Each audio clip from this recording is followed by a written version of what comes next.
Okay, so it has come to my attention that I have some explaining to do. And yes, this is the only PNG I made, so no, there will not be more in this video unless I make more in between editing, because I couldn't be bothered. Um, but yes, I have made a mistake. I posted, I think, free edits. I posted one twice on accident, but I posted 3 different edits of characters that I have never posted before on my channel. And of course, a lot of you got confused. And to be fair, that's not your fault. That is my fault. And I'm here to basically explain what that was all about. And I am so sorry that I didn't explain very well. Because I did tell you guys, hey, I'm going to be making a comic slash animated story for this. Like, I did tell people that. And I was like, you'll find out what's happening there. And a lot, and one of you in particular, because only 3 people actually commented wondering what this was about, was like, I'm sorry, but I cannot wait for you to do that. Please explain to me what's happening. So that's fair. That is a very fair thing to do. Why is someone calling me right now? Okay, fixed. Sorry, someone's calling me while I'm recording this voiceover, and I can't be bothered to do all that. They were, and I'm not saying that is being rude by being impatient or anything, but I did decide, you know what, I'm gonna make a video on this just so that I don't have to try and type all this out. So yes, here is my explanation for all this. Alright, so first off, all of those videos slash edits were based off of these OCs I have for a story I'm currently crafting called What Happened at the Mahogany Orphanage. Now, all of these kids are between the ages of 6 and 15. Well, not all of them in the story, obviously, but the main cast that I've posted are between that age. And all of the videos usually have something to do with their backstory in it. So this guy here, this is Oliver. He is the youngest. He is 6, and also the main character. And this girl, this is Cassie. She is 9.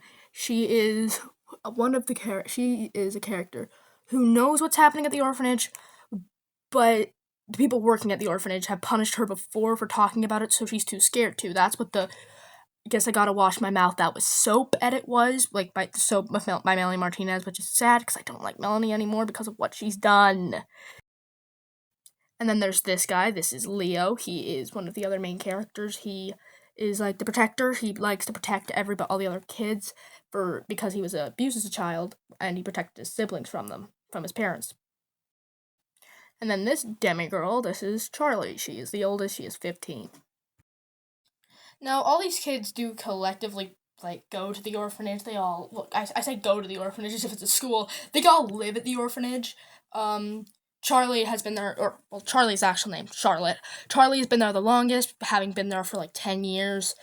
Then it was Cassie has been there the second longest. She's been there since she was 4. She's 9, so that 5 years. Leon has been there for 2, and at the start of the story, Oliver Graham Bell has only just arrived at the orphanage, so he's fairly new. As you might have noticed how I only talked about Leon's backstory whenever I was telling you about the characters, and that is because I'm not sure I'm able to talk about Charlie and Oliver's backstory without crossing some of YouTube's guidelines, and I don't have one for Cassie yet, but I will try my best to explain what happened to Charlie and Oliver without sort of crossing those guidelines. Okay, so my cat has decided to join me for this part. So if you hear any meowing or purring, that's my cat. Hello, Blanket, we love you. Yes. So we'll talk about Charlie first.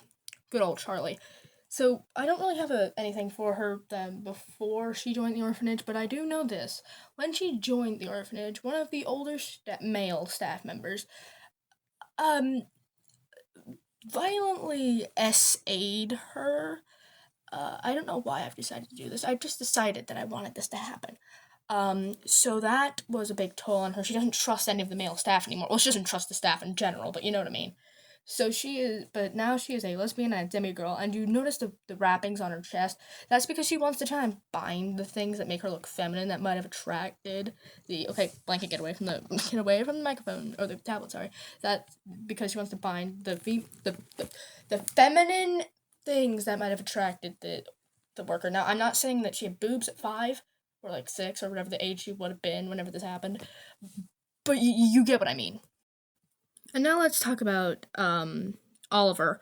Oliver was a little boy. He is a little boy. And he was brought up by his parents, and call this a Batman backstory, if you will. But he was there whenever his parents got brutally murdered. And he is a happy kid. He likes to pretend that never happened. He acts like it doesn't happen. If you saw how he acted, you would think that nothing traumatic ever happened to this boy. That's because he tries to forget what happened to his parents, like any little small child would. He acts like a curious little boy, like any boy would. And he has attachment issues. He definitely has attachment issues. He saw Leon, this, like, whenever he first joined the orphanage. He saw him whenever he was going up to his room, and he immediately just ran up to him and was like, and literally said out loud, "You're my best friend now." And Leon was like, "No, fuck off." But apparently, according to Oliver, that just means he had to try harder. And now you will never see them apart because Oliver will always be clinging to Leon's leg.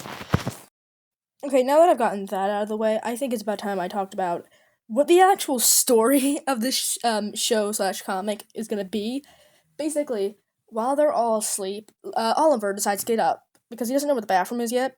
Well, he does, because this is like a week into Oliver being there, but he doesn't know how to get there from his room, basically. But yes, and he notices this door is open and there's a glowing red thing coming out of it. Ooh, spooky. He goes in. And he doesn't know what there's this big thing on the wall that's glowing red. It's this big circle. He doesn't know what it is, but the viewers would recognize it as a ritual circle, or like a demon summoning ritual circle, right? So a pentagram. And he doesn't understand what it is. And then he kind of just turns and leaves. But basically, and then he tells everybody else about it, Cassie included, and Cassie's freezing up because she knows what it is. And what it is that the staff members of this orphanage are basically a big cult. Yeah. And anytime Cassie has told someone about this before, just for the staff to wash her mouth out with soap, beat her, and then she never saw the kid she told again. They just disappeared.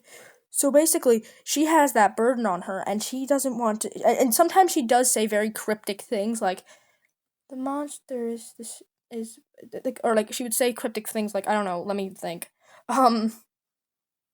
Like the monsters in the walls. The monsters are the things we see every day. And then no one would hear her. Like the kids might hear her, but not understand what it means. They're like, what? And she's like, I didn't say anything. Y'all are going insane. And she basically gaslights them to the point where they believe that she didn't say anything at all. So yeah, that is basically what this is about.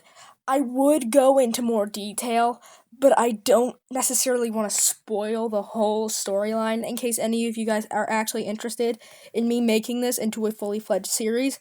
But yeah, I thought you guys deserved an explanation, so here it is. Let me know in the comments if you would actually like me to make this into a story. But that's all for now. I will see you guys in my next video that I may or may not be posting, if I ever post a video like this again, which I probably will. But see ya!